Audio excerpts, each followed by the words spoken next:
దేవునికి స్తోత్రం. మీ అందరికీ వందనాలు. బాగున్నారా? దేవుని మహిమ కలుగును గాక. మనందరినీ ప్రేమించి ఆశీర్వదిస్తున్నందుకు దేవునికి మాత్రమే ఘనత మహిమ చెల్లును గాక. మరి వాక్యంలోకి వెళ్ళిపోదాం. యోహాను సువార్త 12వ అధ్యాయం 2వ వచనం. నాలో ఫలించని ప్రతి తీగ ఆయన తీసి పారవేయును, ఫలించు ప్రతి తీగను మరి ఎక్కువగా ఫలించవలనని దానితోనే పనికి రాని తీగను తీసివేయమని చెప్పాడు. అంత గొప్ప వరం చూడండి.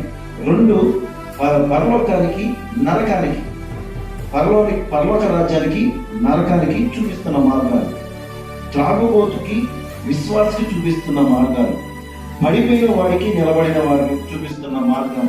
ఎంత గొప్ప మర్మం ఉందంటే, పనికిరాని తీగ పనికొచ్చే తీగ, పనికిరాని తీగ పనికొచ్చే తీగ.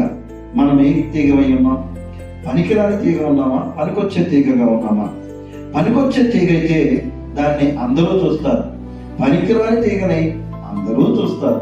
కానీ చూసే విధానంలో డిఫరెంట్ ఉంది.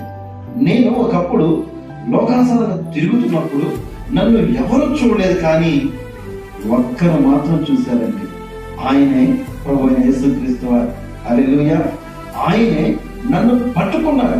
పనికి రాని తీగని నన్ను పట్టుకొని ఆయనలో వజ్రముగా, అమూల్యముగా నన్ను నిలబెట్టుకొని మీ ముందు నిలబెట్టాడు. ఎందుకు అంటే, మారు మనసు పొంది రక్షణ పొందాను కాబట్టి, ఆయన వైపు తిరిగాను కాబట్టి, నేను తిరగగలను, నేను ఆయన మాటలకు లోబడగలను అని ఆయన ఎంచుకున్నాడు. కాబట్టి పనికి రాని తీగని నన్ను పనికొచ్చే తీగగా, ఫలించే తీగగా నన్ను మార్చుకొని మీ ముందు ఈ రీతిగా నిలబెట్టుకున్నందుకు మొదటగా నా ప్రభువులకు నేను కృతజ్ఞతాస్తుతులు చెల్లిస్తున్నాను. ఎందుకంటే ఆయన తప్ప ఇంకా ఎవరు చెల్లించినా వ్యర్థం. కనుక దయచేసి మీరు కూడా పనికొచ్చే తీగ అయితే ఇంకా బహుగా ఫలించండి. పనికి రాని తీగలాగా మీరు ఉన్నారేమో, ఇప్పటికైనా సరే మీరు మారు మనసు పొంది మీరు మరలా యూటర్న్ చేసుకొని మీరేం చేయాలంటే, ఆయన మాటలు లోబడి నన్ను క్షమించలేవా అని ఒక్కసారి కన్నీరు పెడవండి. ప్రభువా నన్ను క్షమించయ్యాని, నువ్వు క్షమించయ్యాని నిజంగా నువ్వు ఒప్పుకుంటే ఈ క్షణము నిన్ను కొడుతున్నాడు, నిన్ను స్వస్థపరుచుతున్నాడు, నీవు అడిగిన ప్రతి దానికి జవాబిస్తాడు. కనుక దయచేసి ప్రియా సహోదరుడా, యవనస్తులారా, మీరందరికీ చెప్పే మాట ఏంటంటే, పనికొచ్చే తీగగా ఉంటావా, పనికిరాని తీగగా ఉంటావా? ఒకసారి మీకే అవకాశం ఇస్తున్నాను. దేవుడి కొన్ని మాటలు దీవించి మరలా దేవుని చిత్తమైతే పనికొచ్చే పాత్రగా కనబడి దేవుని ఆశీర్వాదం పొందుకుందాం. మనం తలవంచుకుందాం, ప్రార్థన చేసుకుందాం.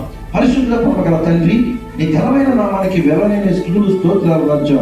అయ్యా, నేను పనికి రాని తీగగా ఉన్నప్పుడు నన్ను పనికొచ్చే పాత్రగా మార్చుకొని, పనికొచ్చే తీగగా నన్ను మార్చుకొని, నన్ను నా ద్వారా అనేక ఆత్మల్ని అయ్యా నా తండ్రి ఫలించడానికి ఇచ్చిన అవకాశాన్ని బట్టి వందనాలు చెల్లిస్తూ ఈ చిన్న ప్రార్థన ప్రొఫెసర్ అతి పరిశుద్ధ నామమున అడిగి వేడుకొని పొంది ఉన్నాం పరమ తండ్రి. ఆమేన్.